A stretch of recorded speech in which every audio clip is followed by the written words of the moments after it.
एक समय की बात है। एक बड़े से गांव के बाहर एक बौद्ध भिक्षु रहा करते थे।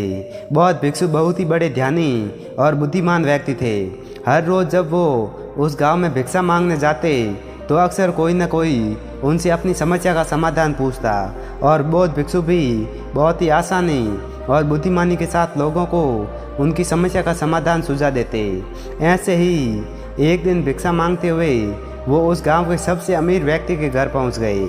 उस अमीर व्यक्ति के घर में एक बहुत बड़ी समस्या थी और वह समस्या ये थी कि अक्सर उसके घर के लोग आपस में झगड़ते रहते थे। घर में शांति और आपसी भाईचारे की कमी थी। इस बात को लेकर वह अमीर व्यक्ति बहुत ही परेशान रहता था। अमीर व्यक्ति ने बौद्ध भिक्षु की बुद्धिमानी और समस्याओं को सुलझाने की उनकी काबिलियत के बारे में सुन रखा था। तो जैसे ही उसने बौद्ध भिक्षु को अपने घर के दरवाजे पर खड़े देखा तो दौड़कर उनको अंदर बुलाया और अपने नौकर को भिक्षा के लिए कुछ भोजन लाने का आदेश दिया। नौकर रसोई से कुछ भोजन लेकर आया। उस अमीर आदमी ने वो भोजन भिक्षु के भिक्षा पात्र में डाल दिया। बौद्ध भिक्षु उस अमीर आदमी का धन्यवाद कर वहाँ से जाने लगे तो उस अमीर आदमी ने उन्हें रोकते हुए कहा, महात्मन, मैं आपसे एक प्रश्न पूछना चाहता हूँ। बौद्ध भिक्षु ने मुस्कुराते हुए कहा, पूछो, क्या प्रश्न है तुम्हारा?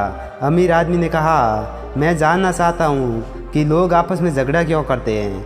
यह सुन बौद्ध भिक्षु थोड़ी देर तक मौन रहे, फिर ऊंची आवाज़ में चिल्लाते हुए बोले, मैं तुम्हारे यहाँ भिक्षा लेने आया था, ना कि तुम्हारे फालतू प्रश्नों के उत्तर देने। भिक्षु के मुंह से ऐसी बातें सुनते ही उस अमीर आदमी के क्रोध का ठिकाना न रहा। उसने खुद पर नियंत्रण खो दिया और भिक्षु पर जोर जोर से चिल्लाकर उन्हें भला बुरा कहने लगा। उसने कहा, कैसे स्वार्थी व्यक्ति हो, मैंने तुम्हें खाने के लिए भोजन दिया और तुम मुझसे इस तरह से बात कर रहे हो। उस अमीर व्यक्ति ने गुस्से में बौद्ध भिक्षु को बहुत से अपशब्द कहे, लेकिन बौद्ध भिक्षु बिना एक भी शब्द बोले शांति से उस अमीर आदमी की सारी बातें सुनते रहे और वो उन पर चिल्लाता रहा। लेकिन थोड़ी देर बाद जब वो व्यक्ति शांत हुआ तो बौद्ध भिक्षु ने मुस्कुराते हुए कहा, मेरे दोस्त, जैसे ही मैंने तुम्हारे साथ बुरा बर्ताव किया तुम्हें क्रोध आ गया और क्रोध में तुमने मुझ पर चिल्लाना शुरू कर दिया, और अगर उसी समय मैं भी तुम पर क्रोधित होकर चिल्लाना शुरू कर देता तो हमारे बीच बहुत ही भयंकर लड़ाई हो सकती थी।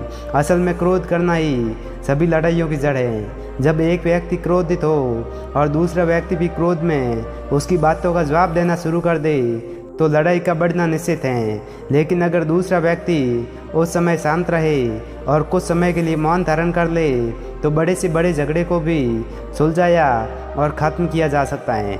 साधारण शब्दों में कहे तो परिवार के सदस्यों का एक दूसरे के प्रति सहनशील होना ही घरेलू झगड़ों को ख़त्म करने का एकमात्र तरीका है।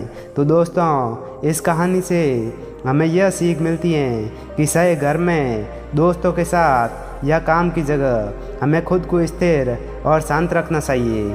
और अगर कोई हम पर गुस्सा भी होता है तो जहाँ तक संभव हो सके हमें शांति से ही सही उत्तर देना चाहिए, क्योंकि जैसे ही हम अपनी शांति खोते हैं और सामने वाले पर क्रोधित होते हैं तो छोटी से छोटी बात भी बड़ी बन जाती है और हमारा बड़ा नुकसान कर सकती है।